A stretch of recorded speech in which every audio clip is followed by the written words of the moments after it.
Dynamite download.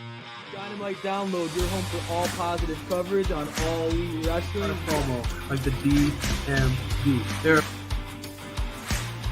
This is the Symphony Boys. the Symphony of five. Download, you guys. Positive energy. You have a great. Your tribal fruit. Along, I come along in the. Well, actually, I did see that, and I was thinking. John Silver, welcome to the show, John. How you doing? more than a taste. We were talking about it. Cold spray. Tired of the cold spray. I went to back to do an interview with those guys. You know why? Because they spread positivity about AEW. Welcome to Dynamite Download. Woo! It's Saturday. Saturday, man. Saturday night's all right for fighting. That means it's a weekend. We're going to cheers to the weekend. Give it a Cheers. little bit of taste right here. This ain't water. What's your Saturday night drink of choice there, Mind Runner? This is what I call a better than you, baby. All right, I like that. If I saw that on the menu, even if I wasn't a wrestling fan, I'd be very curious and I'd order it just because. Why not, right? Yes, exactly. And it's orange like both their spray tans. It is. Yeah, I call this the shit paw sunrise. Okay. It's perfectly orange because of that. Though they are the king. Those two, I think, Adam Cole and MJF are the king of the spray tan. Yes.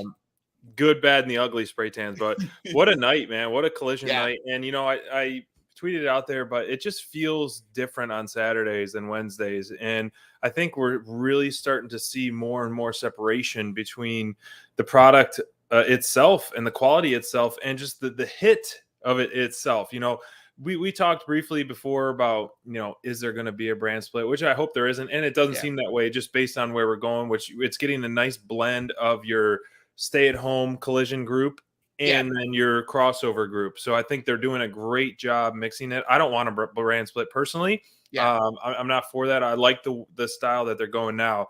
But man, this one really, really hit for me tonight. It was top to bottom, pretty solid show. Yeah, How about you? Just to start off with the ladder match between Buddy Matthews and Andrade. Whoo! I mean, what I was thinking, like, what could come after this? That could have been the main event. Well, I was thinking when that got announced, I was like, I feel bad for who's following these guys because this is going to be the match of the night wrestling wise, in my opinion. Yeah. Storyline and stuff, I'm very, very keen and invested in the storyline between Andrade right now, hopefully LFO or, the rest of his group down the line, which we'll talk about a little bit later. But I mean, whoo, was that a good match to kick things off? And it set the bar high. Brutal. I mean, it just those, first of all, just those two, they have a history. Their time at WWE, they had a history of going at it like that, but you just knew ladders involved. But I think they really did a great job not oversaturating it. I think it was good that there wasn't more House of Black involvement. I think that this is going to be a feud that they're going to let continue to marinate. They eventually stretch it out. With Roosh now signing a future contract with AEW. Now he's 100% AEW. It's gonna be interesting to see if he shows up. Los Ingobernables or whatever. But I thought Julia Hart was great in this too. There was several moments where she played a key role, but that spot on the ladder and where she slapped him and she could just see her playing that part. I mean, she's come a long way from being the cheerleader. That's tremendous. I mean, let's just dive right in and talk about this match because I know, it's Saturday, usually I got a nice little layout of the show, but this weekend, Saturday Slam, we're just going to go free for all. We're going to go back and forth. We're going to cheers to the weekend. We're going to ride the high tide of an awesome collision, and we're going to talk about matches. We'll go back and forth. I'll start. I'll pick that ladder match, and then you can lead us into the next match. But this one, sure.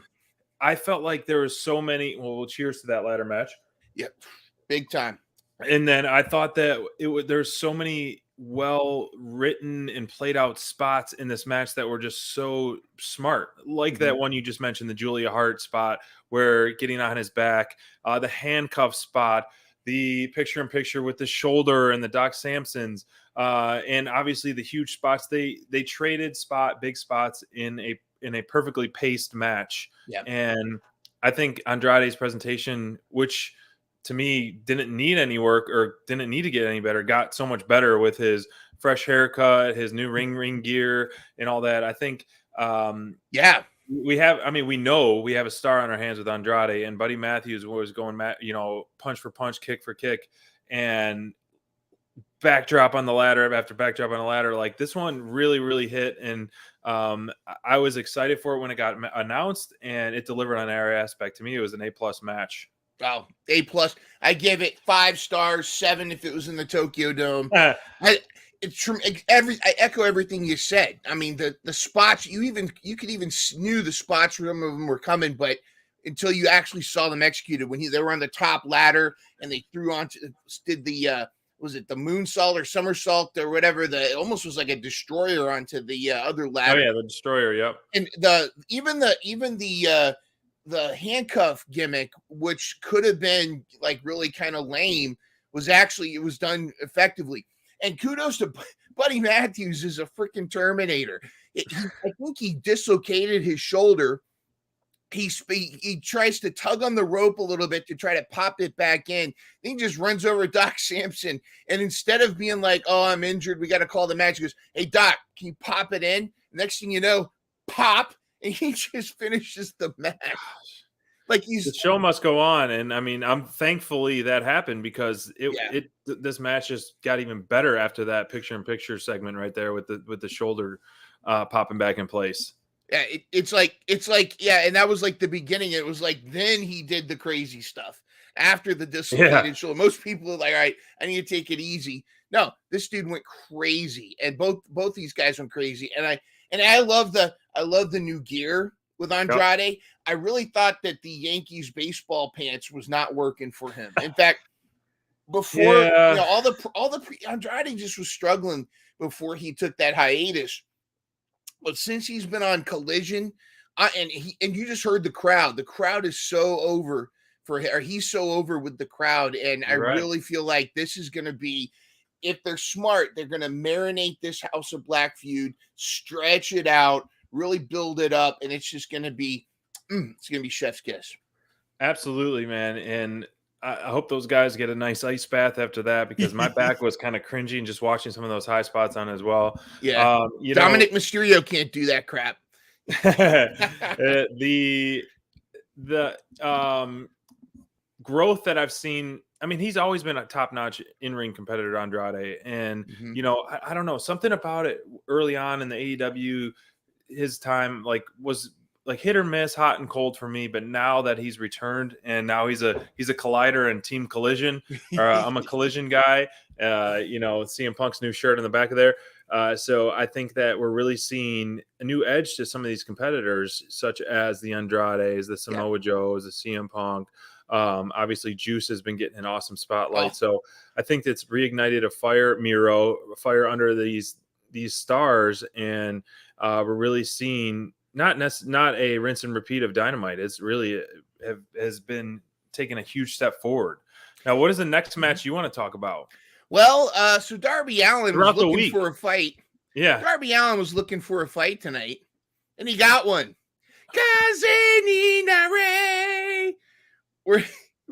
So Darby Allin was just looking for someone to fight, and who comes out but Murder Grandpa himself, Minoru Suzuki. And again, tremendous. This was not only was this tremendous, but the way that Darby was selling those chops, and he would chop Suzuki, and Suzuki would just laugh, and then Suzuki would chop Darby, and Darby would go flying, and just you could see the anguish. I mean, it was almost like Eddie Kingston level selling, and I felt like this was a great blend of styles, because you had Minoru Suzuki. He's kind of like a Moxley in that he doesn't really have a whole lot of moves, but he can adapt to any wrestling style. Like, he can kind of get his stuff in and kind of adapt, and he can do stuff. But he's a chopper. He's a brutal, strong And he's tough as style. nails. Just Tough yeah, as nails. exactly. He eats nails for breakfast. He's just that guy. And I felt like this was a great blend, and it was a great challenge and a great feather in Darby Allin's cap for the way that he won. I don't think that Suzuki lost any face. He still murdered Grandpa. It just shows you how Darby is. Darby can get his butt kicked for most of the match and then slide in and get that win.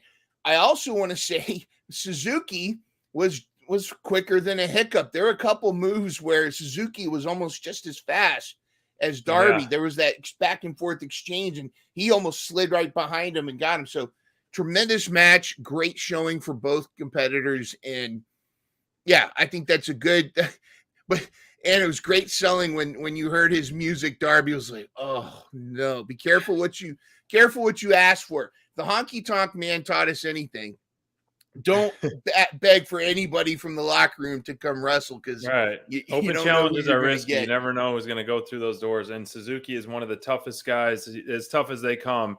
And man, ever since seeing him, I personally didn't know him outside AEW, but every time I see him in AEW, in a ring, in a match, whether it be Forbidden Door or an AEW, man, the guy is just pound for pound as tough as it gets, man. It is just fun to watch, and the brutality that he can deliver, and he can take a punch too. And you know that spot where he puts his hand behind his back and Darby just slaps him in the face and then does gets those kicks in as well. So an unexpected match that turned out to be very well hot, started very, very hot as well. Great spots from Darby, that missile drop kick onto the floor while he's sitting on the chair. Darby, being the crash test dummy that he is, was pretty impressive in this match to me. I mean, correct me if I'm wrong, unless it was just the cold ones thinking was, do you think Darby's gained a little bit of muscle?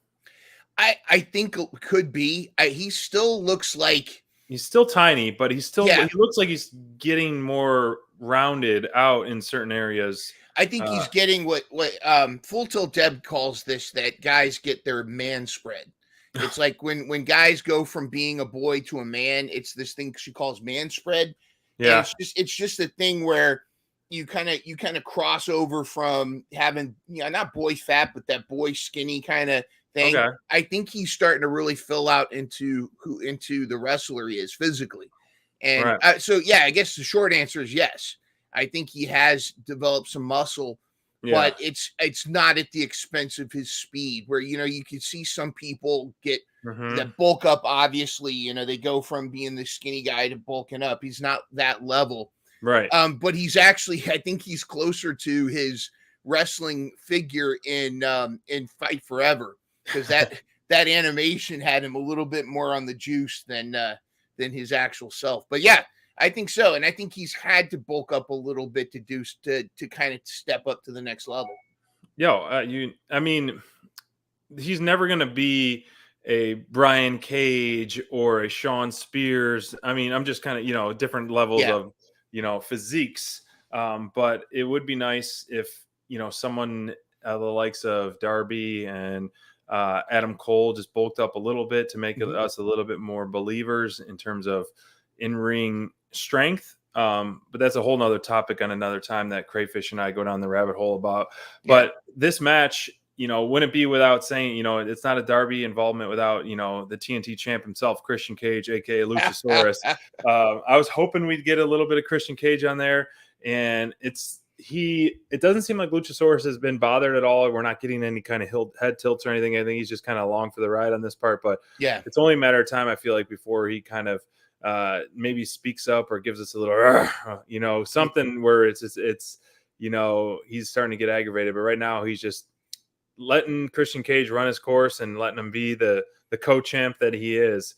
I love it, and I want to see more. I want Christian Cage and Luchasaurus to be more of a focal point on Collision, TNT network, TNT title, kind of keep that kind of on the grounds there. He's doing some excellent stuff with the promos and just, home run, man. One of the best heels in the business right now, in my opinion, Christian Cage. So Darby Allin, they got the stage set for a few weeks. It wasn't all in, and the commentator team said all in, but this match was for all out, right? Yeah, I think it's Okay. for All Out. I Yeah, remember they said All In, so we don't have. I can't any believe matches. anybody would mess up and say something's All In when it's All Out. I can't believe that would ever happen. Yeah, Nobody has ever done that on this. What kind of mark program. would do that? I don't know. So that's the only match we have set for the weekend so far. I guess, before I pick my next segment, this is kind of a good segue. I texted you. We could talk about this a little bit real quick. Yeah. What if you could book 4 matches for All In, since there are none? Bully Ray, I don't know if you saw his tweet today, how he said it would be interesting if Tony Khan didn't announce any matches at all for that. And it was just a full surprise, which is a very interesting take. Like right away, I was like, oh, that'd be kind of cool. But wait, you need to sell the pay-per-views, obviously, with hype. There is a great fan base, and I'm going to order it regardless. So what do you think? What do you take on Bully Ray's take about if he never announced any matches? And then part 2 is give me 1 or 2 matches to start, and then I'll counter 1 or 2, and we'll go back and forth a little bit. I think that's genius. And here's why. First of all, I don't know any wrestling fan that's not going to buy the pay-per-view. Not going to sit there, well, they didn't announce any matches, so I'm not going to sign up. Good point. It's Wembley Stadium. They sold, how many tickets did they sell Almost 80,000. just on the fact that they're coming to Wembley Stadium? Yeah, they're adding seats. They're adding seats to the place. That is the event. I mean, I'm gonna buy it no matter if Doink the Clown shows up. I mean, it's gonna be tremendous. Plus, you also have All Out. So I think it's genius. Build up the All Out pay-per-view, because that's going to be the homegrown. That's the that's the AEW match. That's all the storylines building up to. Let Wembley Stadium be an event of its own. Let those dream matches happen. You can have all the storyline blow-offs happen at All Out, but let All In be that, bring in people from other promotions, bring in those surprises. If she has recovered from her ankle surgery, I was thinking that this would be a great moment to have that Saraya versus Mercedes Moné match. Yeah. But it doesn't sound like Mercedes is going to be ready. It doesn't sound like Jamie Hayter is going to be ready. But I do think this would be, even though we've had this before, I think we could really push a Will Ospreay versus Kenny Omega match at All In. I could watch a best of 7 of that any day you want. Please give that to me. You could have that, and then you could even have that again on All Out if you wanted, but have that kind of match. I mean, the two of those guys go back and forth. I think that would be tremendous. And I think that I mentioned to you that there was an honorable mention, because I think that you're going to want to have, boo him or love him. You're going to want CM Punk involved. And as we'll talk about tonight, boo them or love them, you're going to want FTR. Right. But imagine having CM FTR versus the House of Black. Yeah, I mean, of course. Whoa. Speaking of heels. Speaking of heels. There he is. Speaking What's of up, heels, my dude? I don't know if you've been tuning in or not, but we talked a couple segments there, Crayfish, and then we're fantasy booking a couple matches for All In, and Mindrunner mentioned running it back with Will Ospreay and Kenny Omega obviously would tear the house down regardless. I know you'd be excited about that. Oh gosh, take my money now. And then CMFTR versus House of Black. Now, before I give you 2 of the ones that I want to see, have you thought about this question, Crayfish, that threw you out earlier today? What would be 2 matches that you'd like to see, given the landscape right now? If you need a moment to think about what I'll chime in.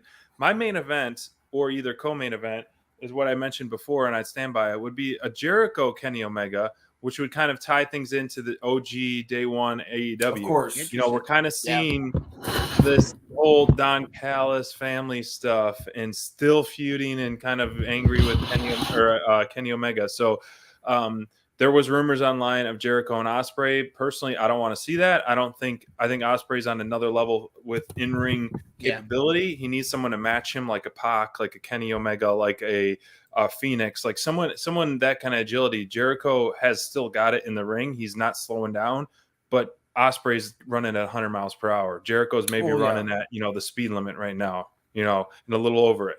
So to me, I would like to when see you talk about history story-wise, and I think not only the history, SPD, which I think we are day one AEW fans, so we remember that history and we know that it's special. And I think that it's really cool that that you have that mentality, and obviously it would capture two of your favorite wrestlers in the world, so I get it. But on top of that, like current storylines are leading towards that too, especially if Jericho does join the Don Callis family, which as a heel, I'm rooting for. I think it would be great. I think it would be awesome to see Jericho make the jump and again reinvent himself. I think I don't know about you, but I think that these two together, I know will be. Why not, right? Why not lean into the cheesiness? Both these, Callis gets an insane amount of heat, and why not let Jericho have one more run at the top of the card, which we've talked about before. I think that Jericho is still absolutely capable of having a high-level run in AEW. And what bigger showcase than Wembley Stadium against Kenny Omega? I mean, like the Alpha versus the Omega, I think it would be awesome. And so I think that would be a great one, and it matches the storyline. So that's a great pick, and it's very realistic. When you asked that question, immediately my mind, I don't know about you guys. Your mind was running? Mind is running. Oh, my God. You're so funny. I'll drink to that. Yeah.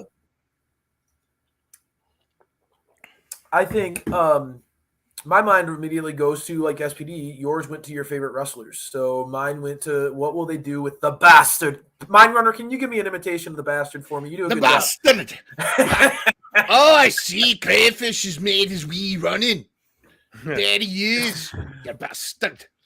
I love it. I love it. And I actually mark out for when I'm not able to join the show and I get to see you do your imitation of multiple different wrestlers. And the Bastards is pretty spot on. I like it.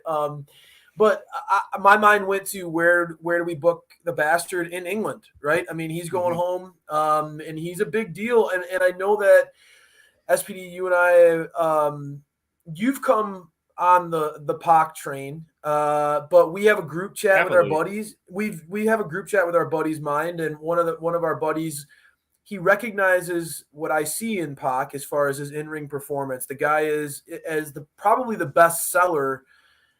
And we saw Buddy Matthews and Andrade tonight, which I think those guys are in the conversation. Buddy Matthews is way up there when it comes to his ability to sell. But the Bastard, I think, it sets the bar still to me. But regardless, he's in the conversation. So, I think the Bastard sells incredibly well. Tough to beat and I think our buddy recognizes his in-ring work, but he's always kind of pushed back on my love for the Bastard by saying that he doesn't sell tickets. And so I think if you have him go into the opportunity to go to England and be with a hometown crowd and let that dude do what he does in front of his hometown, I think the roof will go. Well, I think he'll blow the roof off the joint. And so immediately I think about what is he involved in? Well, he just had a match with Claudio and my guy Moxley, who, guys, again, an OG guy, just like the Bastard is an OG AEW guy. And I think Moxley versus the Bastard in Wembley makes sense storyline wise. You can tell right now Mox has got his eyes on Orange Cassidy. If I was booking, I would have Moxley, and this is just me, okay? If I was booking, I would have Moxley absolutely murder Orange Cassidy. Just no offense for Orange. No. Let Orange Cassidy have his moves and all that, right? But I would have Moxley bring out his violence at some point during the match. Yeah. And I think that Orange Cassidy, even though he's not my favorite wrestler in the world, but I have come to respect him. I think that he would sell incredibly well for Moxley. He would look like he was getting murdered. He does a nice job. He does a nice job at that. Yeah, and so I think if you I would book it where Moxley beats him at all out in Chicago for the international title, and then the very next pay-per-view, just days later, he defends against the Bastard. Short build between those guys, but also it's been a long build because Death Triangle and Blackpool Combat Club are clearly engaged in something cool right now. That would be, I would have Moxley versus the Bastard in Wembley. That would be immediately one that I would go to. I guess the one that I struggle with the most is the women's division, because there aren't really any that jump out other than, I clearly am obsessed with the Outcasts. I think that they're great. And I also am really worried about Britt Baker. And so maybe I would scratch that itch as far as getting the DMD back in the spotlight. I know that Hayter's not really ready to come back yet from all reports that we're hearing anyway. I think Britt desperately needs to get back into something that matters. And Britt Baker versus Tony Storm would be my cup of tea. So I think that match would be sweet. I think that would be really great, and it would give Britt something. And let's be honest, guys. Tony Storm and the Outcasts are doing some incredible character work right now. Britt would need to step up her game to match Tony Storm, which I think would be really awesome. I would be all for it. It's crazy to say. Usually people are trying to step up the Britt's game. Right. Tony is. You make some great points. Some killer stuff. You're absolutely right. And, to rebuttal on that, I do have to cheers, as much as he's not my flavor right now. I have to cheers to the tribal fruit, as Mind Runner says. The tribal fruit. Yes. Hey, you got that orange cup there, Crayfish. You got the orange this cup is for Orange This is Cassidy for right OC, now. Man. It's full of orange juice. I do, posting his run and his title defenses. I'm all for, you gain my respect if you're a fighting champ. Right. And Orange Cassidy has been a fighting champ. He's Absolutely. Not been as of late, I can respectfully, kind of not be as interested as I was in the past in him, but I can very much respect him for being a fighting champ. We're walking absolutely. We're walking the line of being respectful, because let's be real. It's not easy doing that. Right, and there's a lot of controversy around Orange Cassidy right now. But I think that he has a place in AEW, and I would love to see him end this great run. Where again he has defended his title. He's had some not so memorable matches, and I know he's had his more than his fair of mousetrap finishes, which I know drive you nuts, SPD. I hope we never get a roll-up finish mousetrap on Collision. Please, never.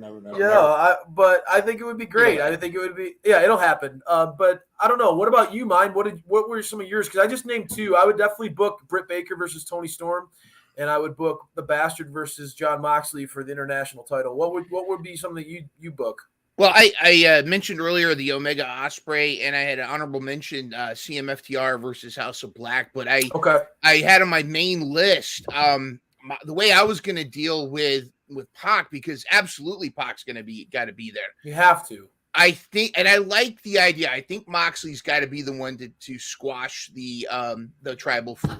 I think he's got to be the one to get the juice out of it. I think it'd be funny if Mox and Orange Cassidy had a first blood contest, because Moxley would lose that. It would be a believable way for Orange Cassidy to beat John Moxley. And you think about it, is Pac has never been the international champion. He's been the All Atlantic champion, but he's never been the international. So I think it'd be good for him to get that. But I booked Death Triangle versus Blackpool Combat Club. Yeah, that's the same one I did too as well.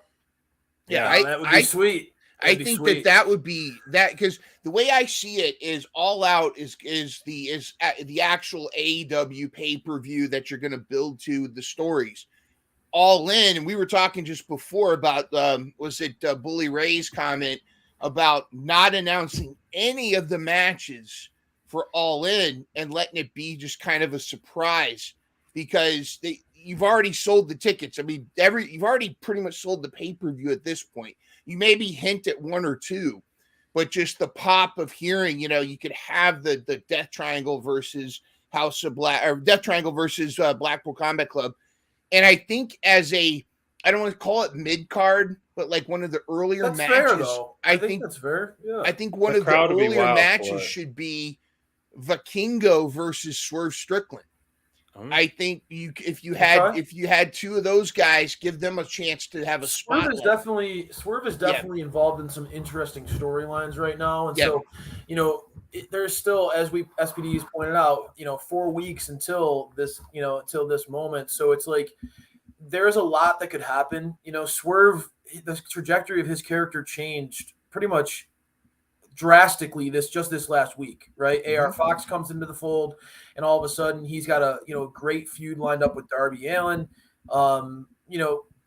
There's a lot that could happen between now and then, but certainly from an in-ring perspective, those guys could have a great match, and that sounds like it would be a lot of fun. And I'm all for Swerve Strickland getting some time on the card in Wembley. I'm a huge fan of his. I think that he's got that it factor, man. I really do think he has that. So, no, I think that's there cool. should be someone like, yes, I would love Moxley to have gold around his shoulder, and be, because he's always got that swagger with the belt, and does, he's a workhorse. He fights and to circle back like a fighting champ. Continue that fighting champ with the international title.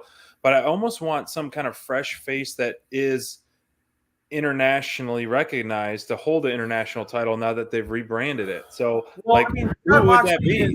John Moxley is international. I mean, he's put a ton of time in Japan. True. And the Bastard obviously has a ton of exposure in the United Kingdom.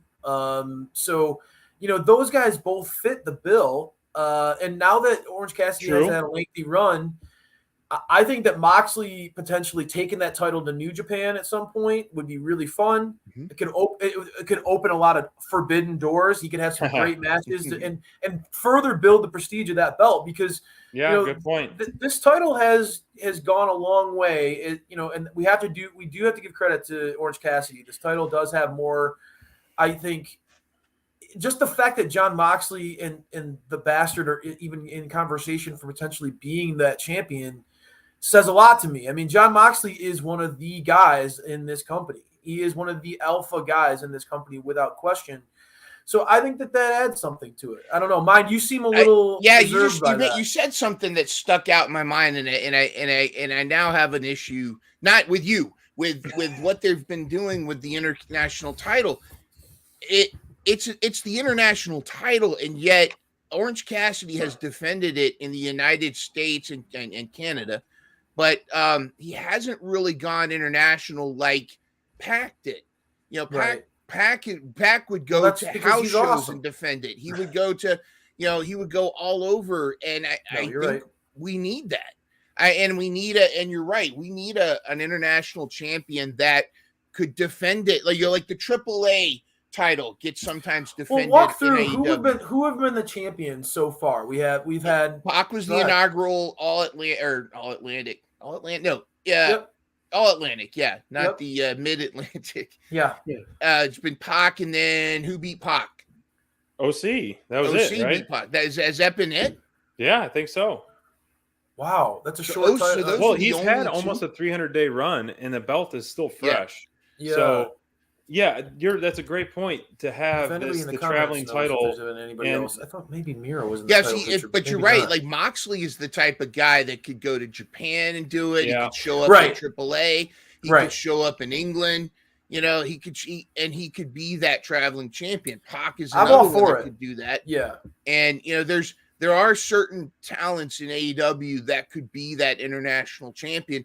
And heck, it might be something where you drop it to somebody that's not necessarily AEW, but have them still show up to defend it. Yeah, sure. I think that's great. I think that's something idea that you could consider. So I like that idea. I think it's time to get it off the tribal fruit. I think he's really proven himself to the naysayers. What more do you need? Yeah, at this point. What matches have you guys talked about on Collision so far? We talked about the opener, the ladder match, and then we talked about Darby of the Choo Choo Train. Darby and Murder Grandpa. Before we go back into Collision, the other one I was thinking was House of Black versus the La Faction trios match. Roosh, just to kind of settle that, and then I want to see FTR versus Aussie Open in Wembley. Oh, it's gonna be But the women's division, I want to pick your guys' brain. You know, I know I don't like either been one of those picks, by the way. I think both those suck. Just so you know. Yeah. Aussie Open versus Go FTR. ahead. I don't like either one of those picks, but we'll go into your next question. Well, we'll save it. We'll see what happens, and we'll have our preview show for all. It's going to be a busy week, and so real Just being quick, like honest. if they don't ever announce a match, which is kind of a hot take and I a don't- bold move to make, we're already going to be dropping $100 for 2 pay-per-views in a matter of 6 days or 4 days, whatever it may be. So it's like I don't think TK and AEW is too worried about buys on All In or one or the other, because Why, though? regardless, You you're should doing be. back-to-back pay-per-views and you're going to be making some cash on that. I But disagree with you. I disagree with you. I think that if he approaches All In with that attitude, I think that's a major mistake, because I think that All In has an ability to be something different from the quarterly pay-per-views in AEW. And it has to be. It's their WrestleMania. Well, okay, and so you're saying that in one breath, but then you're saying that he doesn't need to worry about building towards that event, and I disagree. I think that there needs to be a real focus and intelligent writing to make those matches feel special, because I don't think they should just be matches thrown together because they'll be cool. I think that they need to make sense. I think they need to get the crowd to be really invested, and that's why, if you stretched out Blackpool Combat Club versus Death Triangle until all in, that is a story that could have people invested. The Bastard versus Moxley single, or in a trios, as mine pointed out, right? Like, that is something that could have people invested because it has a lot of top name guys in that. Has a lot of internet darlings. The European fans will love Blackpool Combat Club coming in, a badass entrance in Wembley. I think that would be amazing, right? So yeah, mine. Go ahead. I know you want to. Yeah, but I disagree with your disagreement. I can't triple stamp a double stamp. I triple disagree. Double stamp. No, because I think this is the thing: is if you try to promote both shows with matches, you're going to muddy the waters. You're going to wait, is this match going to be on this or is it going to be on that? I think you could build. You could actually. I think the appeal is that All In is a destination pay-per-view. All Out is going to be another pay-per-view. It's like the end of it's like a season finale, if you will. Whereas the All In is going to be this. It's going to be this complete. It's an event. Nobody's going to not tune in to All In and be part of history. This is going to be a thing. Yeah, you maybe leak a couple main event matches, but I think the build-up's going to be natural. The build-up is the event, in my opinion. Okay. I think that I think that they can naturally bleed into each other. For example, I do think that Moxley versus Orange Cassidy, I proposed for the international title at All Out, and then Moxley winning and immediately defending against apologies. So it would be Moxley. All In is first. That throws my whole scenario out the window. So I guess I think that the storylines, and I think it's a tough situation to have back-to-back pay-per-views in a week. Yeah. I would agree, and that is a situation that is going to be tough to book overall. But I do think that there's enough characters in this company, and enough.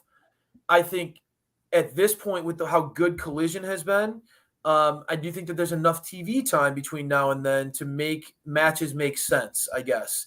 I'll let you guys. I want to dive into Collision. I guess for me, I think that that we're still 4 weeks away. I think that there's a lot that can happen between now and then. But for me, guys, I think that stories make matches, and so big time. I do think that it's important that is considered as they build out to that pay-per-view. And I think that's what's wrong with our women's division right now is the struggle for storytelling.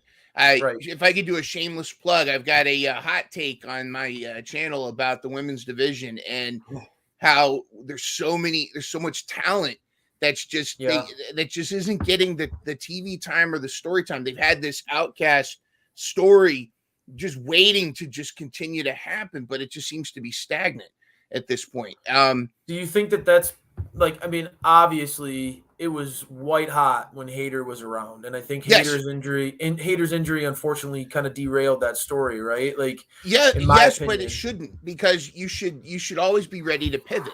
And I think that's one of the challenges that they've had. You look at they wait, like Statlander was supposed to dethrone Jade, but then they waited. It's like they kept waiting for her to come back. You got to have a plan B. You got to have a plan C, D through F. And and when you have the likes of Willow, Sky Blue, you have eventually, Thunder Rosa coming back. You've got Emi Sakura. You've got, Yuka Sakazaki, Rio, Shida. You've got Nyla Rose. You've got Marina Shafir. You've got a number of people out there that could get to fill in some of these spots, and storytelling makes up for even when there's a one or two botches in a match. Storytelling makes up for that because you're invested in the wrestler. I think that Willow has been built. I think Willow has been built and been one of the ones who has benefited the most from Hayter's injury. Yes. So, that spot opening up, I think that some of that has allowed Willow to blossom into who she is now. And Sky Blue, is another person you mentioned as well, who's got Britt Baker and Hayter taking a back seat. I think Sky and Willow really directly benefited from. But it seems like they're kind of lost their direction. Here it is. I agree. All of a sudden, they're pushing Blue Sky. They're pushing Sky Blue to the moon. She's getting this big push, and then suddenly she loses to Taya Valkyrie. Taya Valkyrie, they can't decide if she's going to be a heel or a face. She may be a good fourth member of the Outcast, perhaps. Who knows what they're going to do? But then she calls out Britt Baker and loses to Britt Baker. It's kind of like they don't really know what the storyline's going to be, and they have the talent. And they have these tremendous, not just talent in the ring, but microphone talent. I would agree. And it just seems like, one or two injuries should not derail an entire division. Yeah. Especially with the roster that they have. It's almost like it was put on the back burner and then just forgotten. Yeah. And I would agree. I would challenge anyone to really come to me and tell me, what right now in the women's division, what feels hot right now. It's tough. I love the Outcast. I'm a huge fan of the Outcast. I felt like Ruby Soho, got that great run. But Toni Storm, I think, is really standing out head and shoulders above everybody right now. She's such a great heel. This is the best. I would agree with you, Mine, that there is still a lot of talent on this roster. And I think SPD, we have comments in the chat like, where's Jade? I've been saying, where's Britt? And you've been saying, where's Thunder? Where's Abaddon? Where's Sheeta? Sheeta has been getting some momentum, but does she feel like she's really in that big? I know she's taking opportunities to go after the belt, but I don't. To me, if they invested TV time in her, real TV time on Dynamite and Collision, that has made you feel like she's really going to be at that top. The story right now has definitely fallen off Mind after Hayter went out on the shelf, and I think I don't know who made the decision to put Britt kind of on the back burner, but I think that for me personally.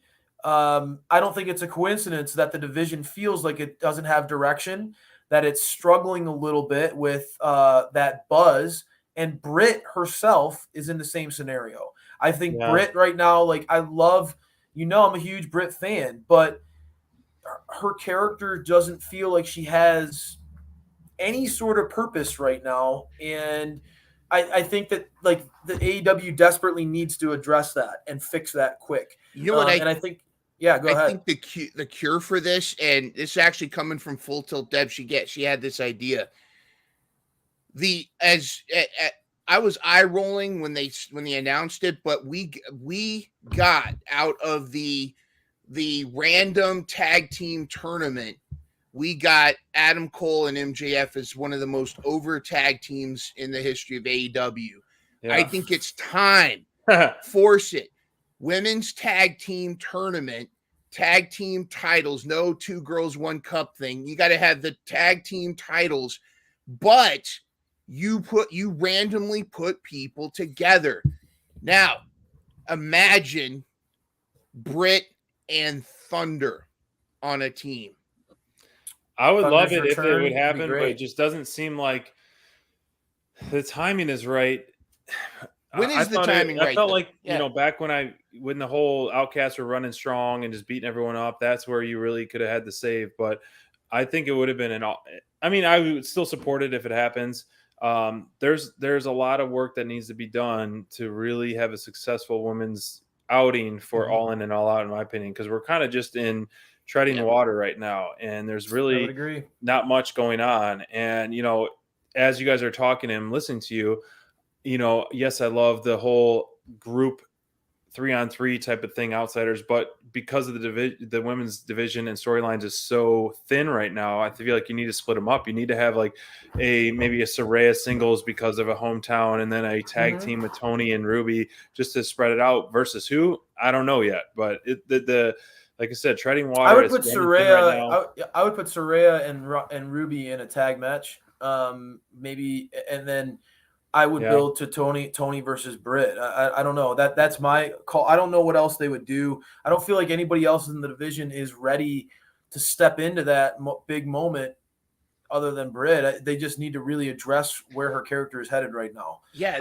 they got to make the title mean something too. These random, I get a title shot because I beat somebody yesterday. What about Jade against Tony Storm? That would be awesome. I mean, that would be fun, hard hitting. And Jade really is an AEW homegrown versus the Outcasts. I think that would be kind of a shocking return. It would be. Tony Storm out there talking smack, and then suddenly you hear a storm is coming. The crowd would lose their minds. It would make her a babyface, I think. Almost, right? I'll be honest, she was kind of a babyface when she lost the title. I mean, she was kind of getting there. Because I think that she is naturally earned people's respect. I think that would be really cool. Maybe like Tony Storm legitimately can say like, "Hey, there's no one else, can touch me," and then Jade comes out. I think that would be sweet.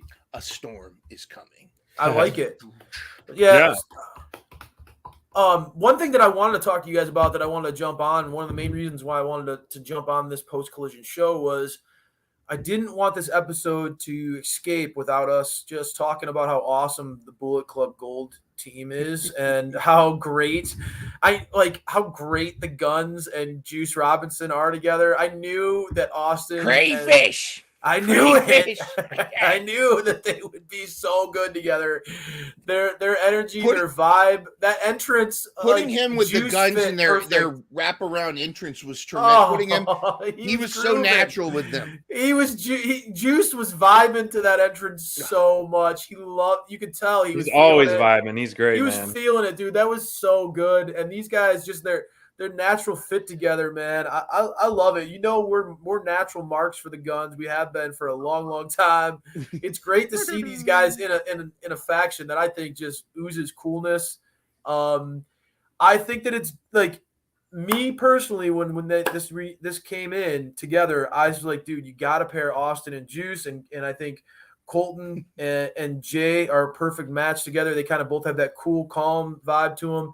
And Jay was there tonight. Jay was there. Yes. And I think that like the longer they lean into that, I think that all these guys will benefit. But my God, I just love when these guys are on screen. I just can't get enough. How'd you guys feel about this one? I know that Andretti is a lot of fun in the ring, but I just couldn't stop eating up the antics of Bullet Club Gold. There's no doubt. There was no doubt who was going to win this. But again, it didn't matter because we knew what we were getting with those other three. I mean, you're talking about it's not Dante Martin, it's Darius, but still, it's going to be one of the Martins, one of the high flyers. Right. Then you got Andretti, Action Andretti. He's flipping, but when they lifted Vikingo up for that. I don't even know, was it Swan? Was it a Swanton? I mean, all I know is he went about 80 feet in the air and then came down like a fatality, and that was just that's insane. I can't believe that Juice and Austin have vocal cords anymore after a lot of their. They work so great together. But man. that whole match was just entertainment. And I don't mean that in a bad way. I don't mean sports entertainment. I mean, just the spots, the matches, the everything. And even though you knew it was going to be the Bullet Club Gold, it just further cemented them as a solid trios unit, as a solid faction. And Yeah, I thought it was great. I thought it was tremendous. Yeah, absolutely. A perfect blend of big, bold personalities and incredible in-ring work. On like you have guys on one side of the ring that should just do things that make you in awe, and then the other side that just like you can't take your eyes off them because they're so funny and so fun to watch, and they just get you engaged in what they're doing. They just whenever these guys are on screen, I can't help but just be fully dialed in and just kind of like geeking out. I love Bullet Club Gold. I think they back it up in the ring. I think it's cool to see Austin and Colton getting some love and finally kind of getting some like recognition that these guys can go. And then, I mean, obviously Jay White, former champs. Yeah. I mean, I love it. I don't know. SPD for me, again, I think it's a perfect blend of personalities and in-ring action. What did you think about the match? I think it's going to be great that we're going to get a collision backbone team such as the Bullet Club Gold that I hope we get every week in and week out, whatever combo it may be, that pairs, quads, trios, whatever. So I'm in. I'm surprised you have totally two different styles that worked really well together, and there hasn't been a match that the Guns have been in where they haven't been entertaining. They put on a show. They're showmen, period. And so they walk the walk, talk the talk, and they have grown so much. They definitely are the most rapidly rising tag team in AEW, in my opinion. That's a true tag team. Other ones have been established and they are fantastic and have a hard bar. But these guys, started from the bottom, literally started from the crowd, worked their way all the way to gold. So there has not been a team that has risen to that big of a jump and has stayed at that high level consistently in terms of, entertainment, growth in character, storylines, and relevancy. So props to them, man. It's just, obviously you can be given certain things, but you have to be able to execute them. Mm-hmm. And they've been able to execute everything they've been given. And I think it's important that you say that because when you're saying that, in my head, I'm immediately going, well, them and the Acclaimed, right? As I'm listening, I'm like, okay, them and the Acclaimed. But, that also is an important point that you're making because it also goes back to one of the things that Mine said not long ago on one of these episodes that really stuck with me. AEW, for being a company that was really built on the place for great tag team wrestling. Yep. Their tag division, Mind has pointed out, there have been times in which you're like, well, man, like I wish that they would get back to their roots a little bit. And when you see stuff like this, when you see a clear investment in, a young team like the Guns, and you see how incredible Bullet Club Gold was able to do, like what they were able to do against FTR, that to me is a reminder that, okay, like when Tony wants to, he knows how to go back to like tag team wrestling and making it really special. Right. And, I hope that this is something that he's continuing to geek out about as much as I am. I think that I think that the Bullet Club Gold has an opportunity to be something that's cool, right? Yeah. Like, cool in wrestling is hard, right? It's hard to be cool in wrestling. There are characters like CM Punk, Darby Allin, I think is cool, and Ricky Starks is another character who I think is cool, oozes the cool factor, and I love their little segment, CM Punk and Starks. I love their segment tonight, but there are a few acts in wrestling that feel cool, you know what I mean? And I think the Bullet Club Gold feels cool. I mean, everything about them, I love them. You can manufacture cool too. I mean, yes, there's got to be some talent there, obviously, and you got to identify it. It's just like when Tony Khan put the Acclaim together. They weren't. He was his idea, and he saw the vision for it. But as we're talking about this, it's like, where are the homegrown tag teams? And I feel like that battle royal on Rampage, that tag team battle royal where you ended up having Big Bill and Brian Cage win. Well, I like Brian Cage. I think he's so much better with the Embassy Moguls and whatever. But that was a great opportunity for Butcher and the Blade to maybe get a shot, even if they're not going to win. But like, this is the Butcher and the Blade have been a tag team since their debut. They've always been a tag team. Do something with them. I mean, they let's give them a little bit of an edge, and you can. Yeah, I mean, SPD, I know you just said but I mean, like you you were a pretty big advocate for Cage and Big Bill, and I like it. I think that mean, those guys I like could be it. sweet together. I think that could be. Could they why be not? too sweet? Could they be too sweet? Well, that No, I act's think already so. taken, Like, but yeah, you know, when they did this whole blind eliminator tag team thing, it was, you know, at first kind of cheesy, but I think it worked out really well. Yeah. And I do like the pairing of Big Bill and Brian Cage. Yes, there is not the smoothest battle royal in history of all battle royals, but some of their moveset, it's fun to have the not traditional Young Bucks, Lucha Brothers, and give you the strength and the power that these two have, because these two, it's they're tough to fun match together, that. man. There's They're Big fun to Bill watch. is the two over. biggest Big Bill guys is wish in they- AEW. And I wish that, and I hope that maybe, like, even though, you know, hey, like they lost to MJF and Adam Cole, guys, like, you know, hey, there are worse things in the world than losing to two top guys like that. But I hope that that's something that they like, that, you know, maybe, like, mind, you're right. There needs to be an injection into the division. And maybe that means that there needs to be some fresh blood, right? And there's nothing wrong with maybe seeing if a Big Bill and Brian Cage can do something. Let those guys be monsters. Like, let them have a little run like Authors of Pain had, you know, like kind of two monsters who are, I mean, Big Bill, I've always been a fan of Big Bill through his entire career. I think the guy's awesome. He's fun to watch. Can't teach that. He's in the best shape of his career. The dude looks and feels special in wrestling. He just does. You can't teach that. He has something you can't teach. I like that pairing a lot, and I think that Brian Cage in a tag setting fits really well for using his talents. And he needs to lose the jeans and get matching gear with Brian Cage. And could you, and SPD, did you hear how? What if Cage got matching gear with Cass though? That'd be cool. Well, did you hear how over Big Bill was that night though? Everybody was cheering him on. I mean, they're so over. You could see it on his face. I think the fans are enjoying the strength. Yeah. Right. And they missed. They needed that moment. We were waiting for that Satnam Singh Big Bill face to face. Yeah, that would be. Where sweet. was that? Oh, I mean, yeah, he finally helped get him out, but it was like we wanted that the Giants just face to face. Yeah. Oh, that would have been so good. I agree. Missed opportunity, and maybe it's something we get down the road if Tony does decide to give Big Bill and Cage a legitimate run a little bit. I think there's nothing wrong with that idea. I think that those guys would certainly strike fear into their opponents. We saw Max and Adam Cole play off that size and strength really well, and kind of like have some funny, entertaining segments because of how scared they were.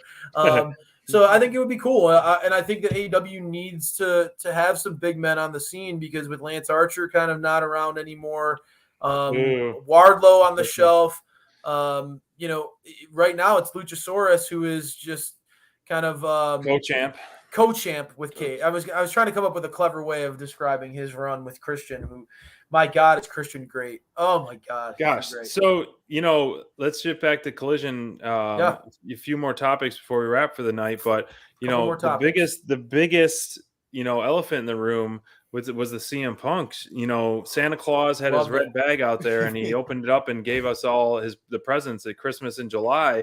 CM Punk.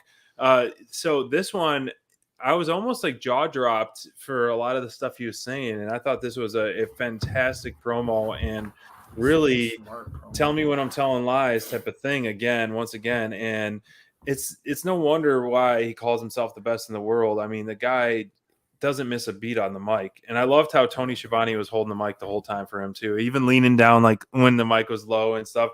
That little nuance on that. And I was honestly pretty surprised that he did open up this bag and show the belt this early. You know, I know he brought it out when the Collision #1, and that's kind of building towards something as he kind of hinted for. This promo, the new shirt, I think is really sweet.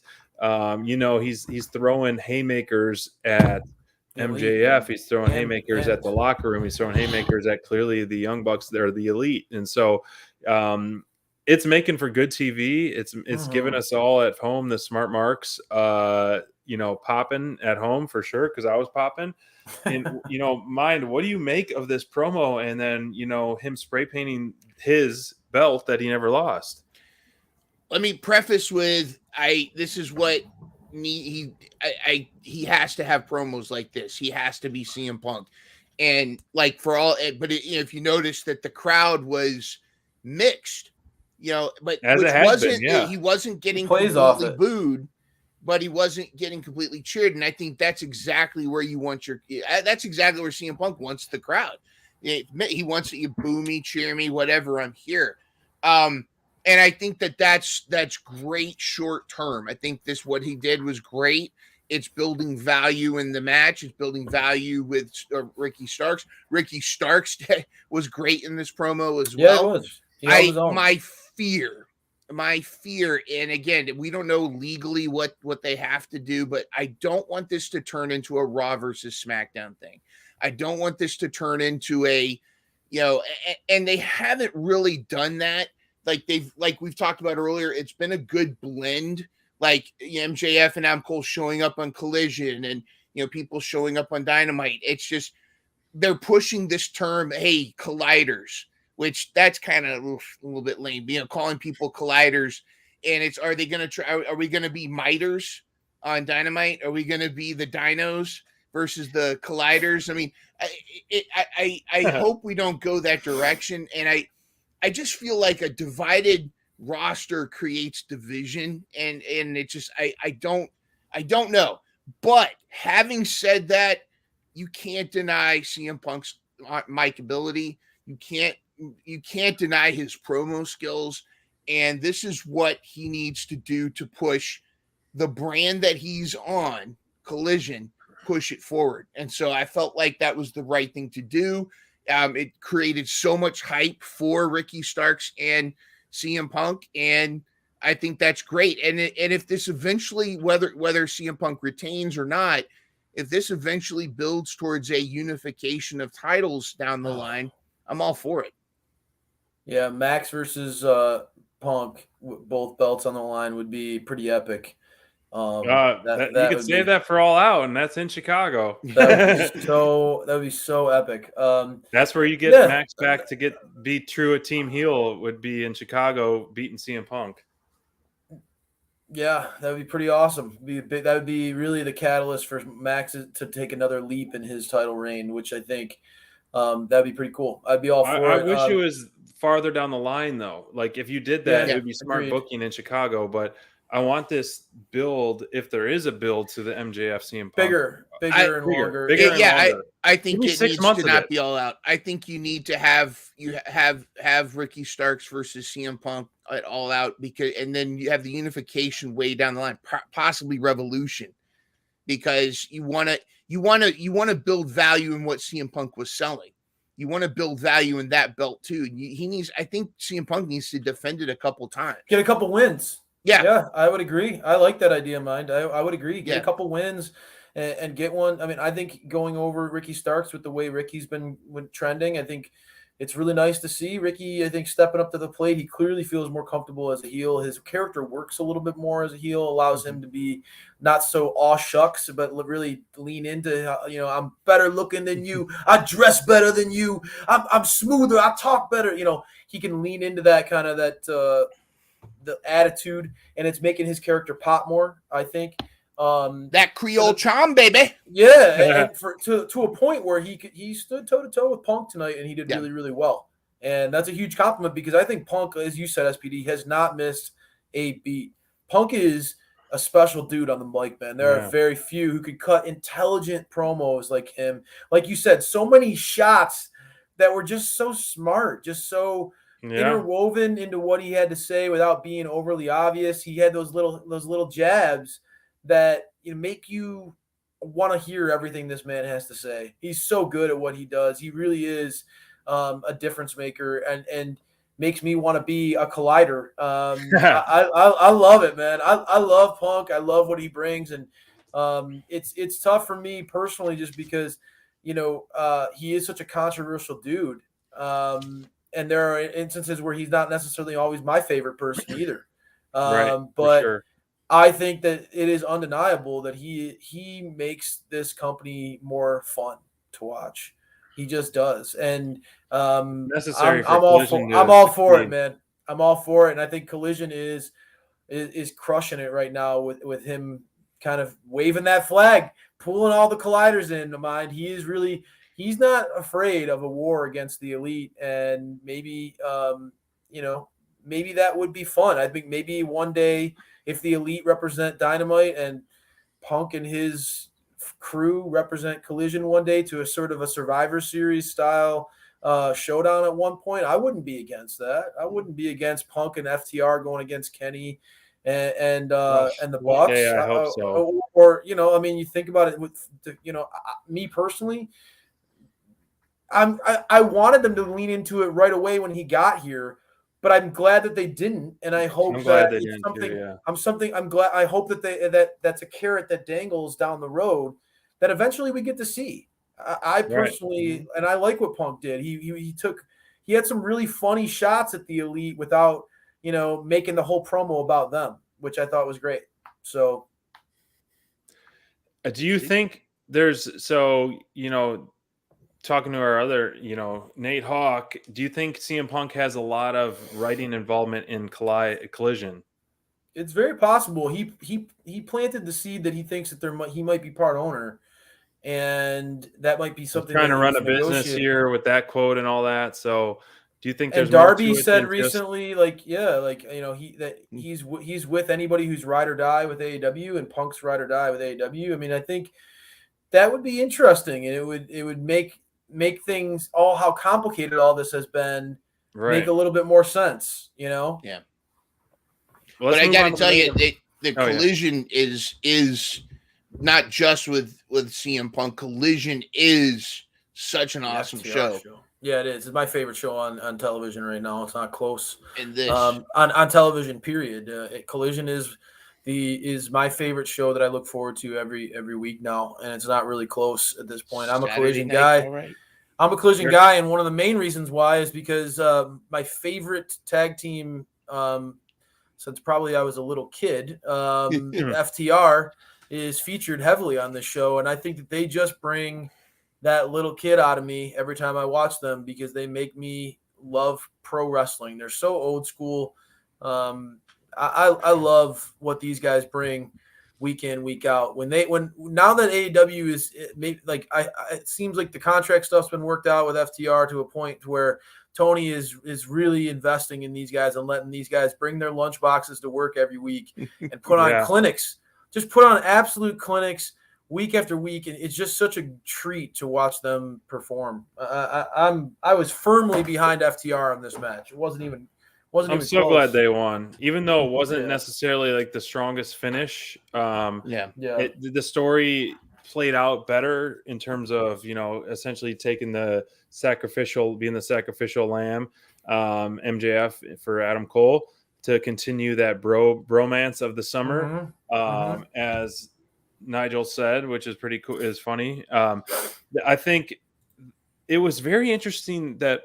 I know the bromance is very, very over, and I think it's pretty funny and it's working, and the cheesiness really is something that I like. But I was surprised that FTR got booed. Like, why would you boo them? You can still cheer. You can still have that, as AEW has done, babyface versus babyface, but you're getting that boo. So it was very surprising on that. But this match I thought was I wanted more time. Disappointing. More time. It was a home run match to the cherry on top of one of the best collisions, top to bottom, with a stacked one. I think this is the most wrestling, most matches we've had on Collision too, because they added that Darby one last minute as well. FTR, I don't think anyone is in the clear right now to even come close to dethroning them after they beat Bullet Club. That was the one that actually was like, they could actually do it. As of now, with the way the landscape is, and I don't think anyone is it. And I'm happy for that. I want more of that to run. I know who's going to do it. I know who's going to do it. But first, let me address something. Orange Cassidy and Darby? Nope. First, let me address something, though, because I think the boos were residuals from that CM Punk kind of mixed reaction. And if you notice, the crowd was equally loud for both. You had double clothesline FTR, double clothesline FTR. It was solidly split. And I love that. I and love and when the FTR crowd is split. associated with Punk at this point, right? Yeah, I mean, they are CM makes FTR. sense. It makes Exactly. sense. You're right. That makes and sense. I Crowd love was when it definitely was split like for that. Punk. And they played their roles well. I mean, yeah, let's be honest. Adam Cole and MJF, baby, better than you, baby. They were over. They are still there. There was such an over thing, and there was such great storytelling. Yeah, the ending little spot was a little bit weird, but it worked because they needed time for that moment where MJF decided whether or not he was going to hit Adam Cole in the back of the head, and Adam was just like, just do what you got to do, and he didn't. So that's going to continue to go on. But yeah, as much as I was team Bebe, team better than you, Bebe, I enjoyed. Hence your background. Yeah, right. Yeah. But I enjoyed the match. And FTR, I does just because I'm for them doesn't mean I'm not an FTR fan. They were fantastic. There were so many great spots here and there. The build up to whether or not MJF was going to crush Dax's nuts. I mean, there was their FTR's very giving group and very giving tag team too to the other people. And I think that Cash often, he's not as strong as Dax. You've been really championing the Cash train lately, bro. I like it. I've been seeing it, man. He won me over with he and Juice were the MVPs in that 3-on-3 where you had CM Punk, Dax, you had all these superstars, and yet they were the workhorses of that thing. I'm still an FTR fan. I think there's so much they're better today than I think they ever have been. Agreed. However, totally agree. Soon coming down the line, we've got Arthur Ashe Stadium. Ooh, here we go. And I think FTR, they're going to be pummeling a lot of people. They're going to be getting a lot of W's. Yeah. But, yeah, woo! I am proud. I am powerful. Guess who's coming back? Wow. Proud and powerful are coming back. And I think it's time. It is finally time to put some gold around those dudes. We've been doing this for a long time, and there was such a groundswell of demand and support and love for PNP, and really I haven't heard a lot of people like begging for a team to be given a run as tag champions. Mm-hmm. Like people were really really wanted PNP Santana Ortiz to get a tag title run. And all those guys have been off the radar for a while now. That would be so cool as like a diehard AEW fan to see those guys come back and to have those guys have like a just a nasty feud with FTR. Mm-hmm. Just have them come back, beat them, and then do something after the match. Just like really just be dirty, right? Like just be old. Let's just be dirty. Let them get nasty with the mask. Make it personal. Yeah, make it personal. I would love it. And that's a really cool call. It would kind of come out of nowhere, and it would get a huge pop out of me. I would love that. People would know right away when they that song showed up. Yeah. Well, Crayfish, if you don't recall, I told Mindrunner this last. Remember when we were in Jacksonville, how it was Young Bucks versus PNP, how we were like rocking out to PNP at the gym beforehand. Yeah. And we were like, this is it, man. I feel like this is the night that they're going to get the belts. And sure enough, they didn't. So it would be awesome. It'd be really fun to have a surprise re-debut as a team at Arthur Ashe. And that will set the stage, lead it up to what's the November pay-per-view? Full Gear?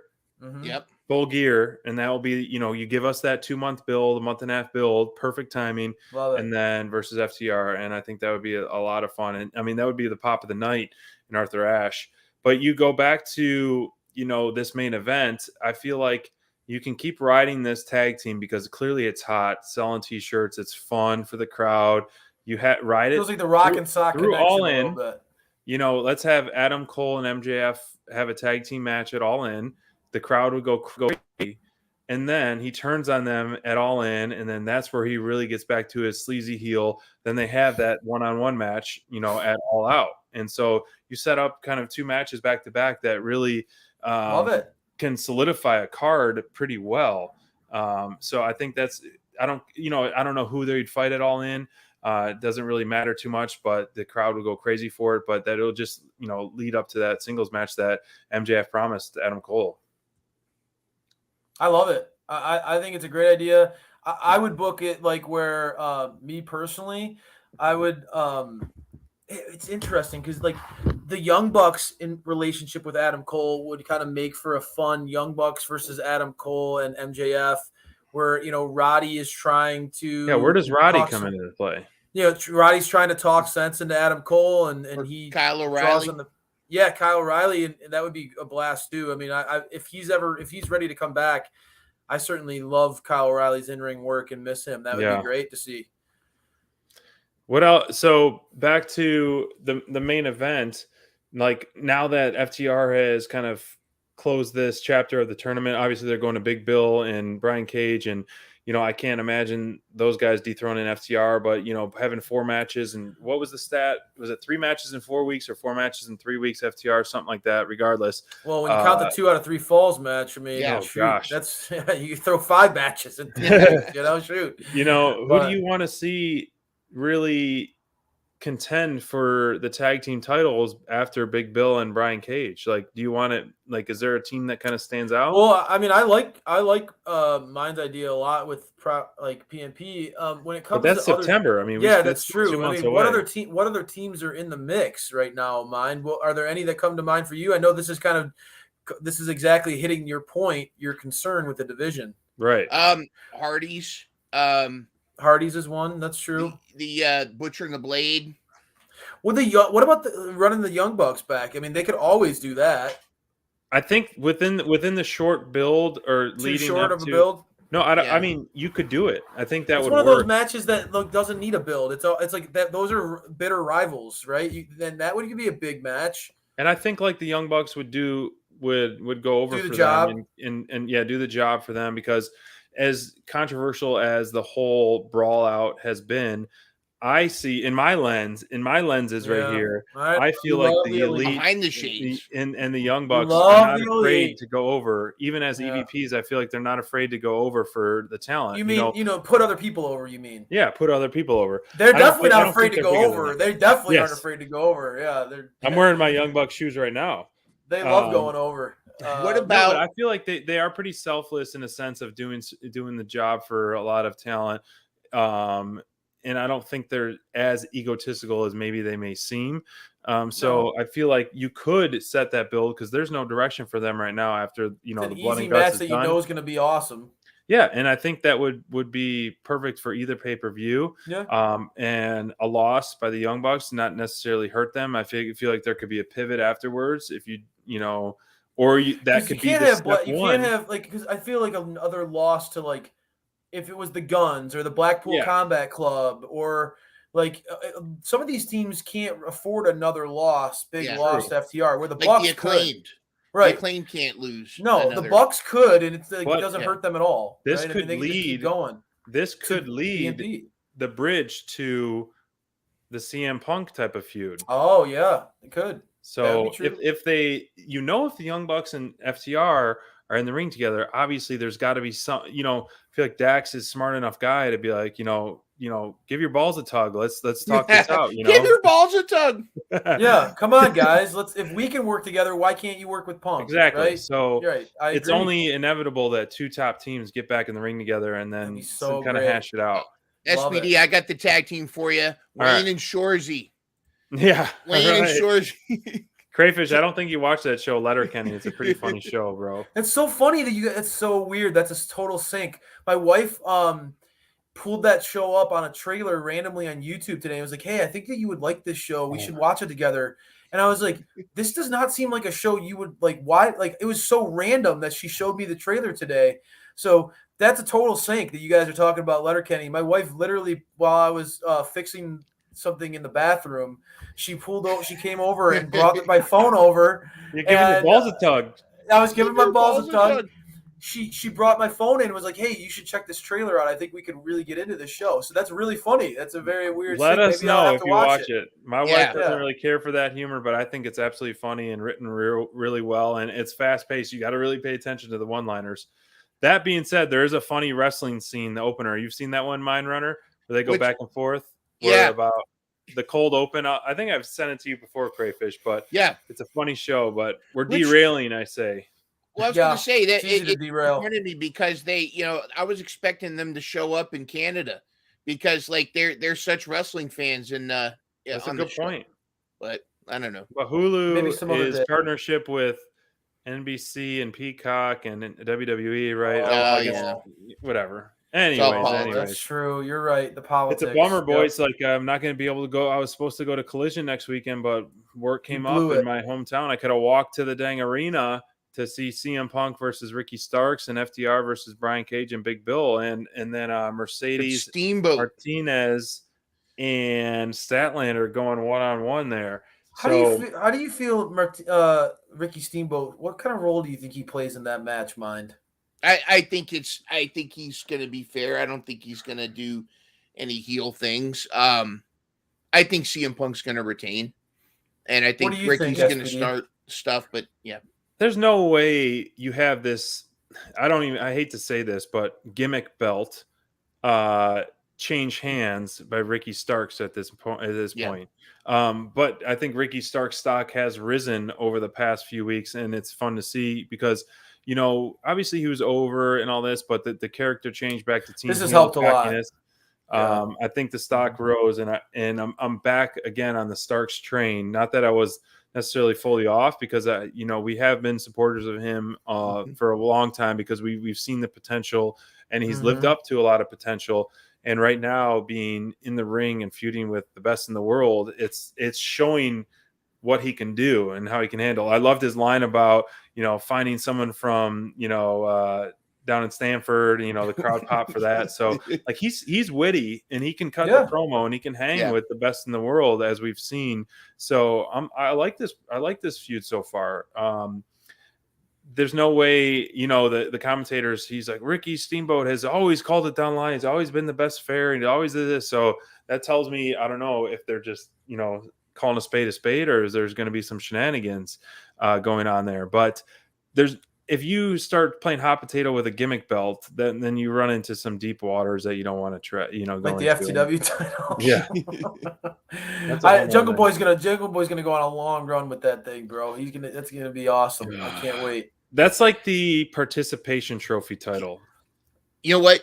Jungle Boy, not even Jungle Boy, Jack Perry. What he needs to do? Jack Perry needs to pull a Matt Cardona, and he needs to trick out the FTW belt to the most god-awful, gaudy-looking Hollywood belt. Like, make it get like pink leather or something, and just make it such a non-FTW belt, and just like make it a sacrilege to everybody that came before it. I think that I was really hoping that he was gonna like toss the thing in the trash, but he's still good away. Like the first thing that came to my mind, like I don't know why, but like I would love if AEW brought Rob Van Dam in. If this was like him, like this, if he was disrespecting then you have ECW, I mean, think about it. He was cutting an epic promo, like talking about how ECW is a second-rate organization, all this stuff.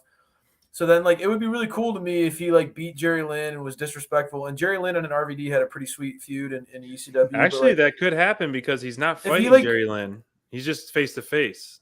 Yeah, I don't know. If he was embarrassing and like bloodied up Jerry Lynn, like and did something cheap shot type of thing, and they brought in RVD. I don't know, even just for one match, I think RVD would get a huge pop out of the crowd. I mean, that's the type of guy who like. And then if somehow Jack Perry beat Rob Van Dam, I think that'd be pretty awesome. I mean, that would be. I don't know. I think that would be sweet. You made a very good point. It's face to face with Jerry Lynn. It's not a match. Jerry's not fighting. Can you imagine Jerry Lynn going, "Oh, it's not me," and then you're down, down. But what if Taz came in to fight? Beep, beep, beep. Yeah, I think that Taz.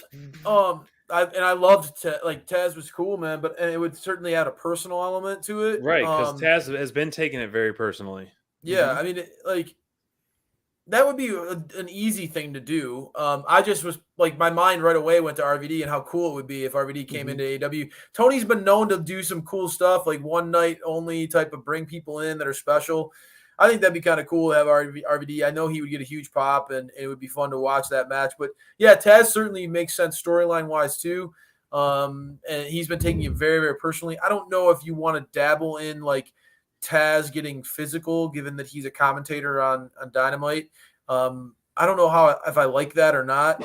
Like, it's hard to go back to the commentator booth after that for me, but because it's different than like a Jericho doing it, who's an active in-ring participant, and then going like Taz hasn't been an in-ring like competitor for a long time. Yeah. So I don't know. It would be we'll see. I mean, certainly we talking about getting derailed. Now we're talking about Jungle Boy and or sorry, Jack Perry. I keep calling him Jungle Boy. Yep. Jungle Boy's dead. That's right.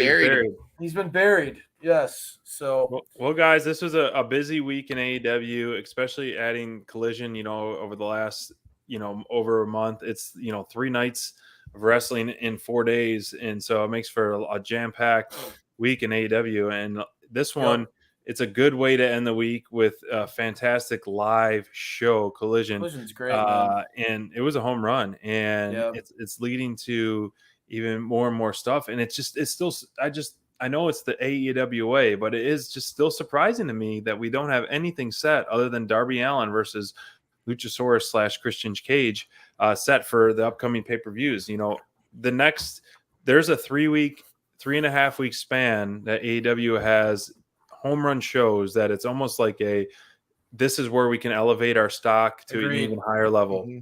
Yep. All in, all out, Arthur Ashe. So you have 3 shows in 3.5 weeks. If you're gonna make a splash, swing for the fences, man. Swing for the fences. That was all my point was earlier, SPD, when I was arguing with you a little bit. Was I feel like this is a very pivotal moment for AEW. Like this stretch feels special and important, and I really think that Tony and the team, the creative team, need to do everything they can to build towards some important moments that feel like they mean something, not just cool matches, but that they actually have some importance. Because like Forbidden Door is that pay-per-view where you get to see lots of cool matches that you never thought you would see and cool stuff like that. Like I want to see some stuff that really means something the next day, right? That really changes the landscape of AEW. I want to see this stretch of shows really feel impactful as a fan and really rock our world as fans in AEW. I want to see some cool stuff, man. That's all I'm saying. Storylines, because that's what makes it matter, right? I mean, that's at the end, that's what makes it matter. So it's good talking with you guys. I'll be chatting with you again soon. Look forward to that, guys. You guys got that on the books? I'm thinking Tuesday night, Mind is the night. So I can record on Tuesday. That'd be a lot of fun. If you haven't checked out the episode of Mental Health Mondays Part 1 and 2 with SPD and Mind Runner, definitely check it out. And Crayfish is coming soon on the books. Yeah, it'd be a lot of fun. Behind the Cray. I mean, I don't know if we can. Got it. Awesome. Thank you all, guys. Man, it's been fun, man. What a weekend. Dukes. See you guys. Where are you recording from, bro?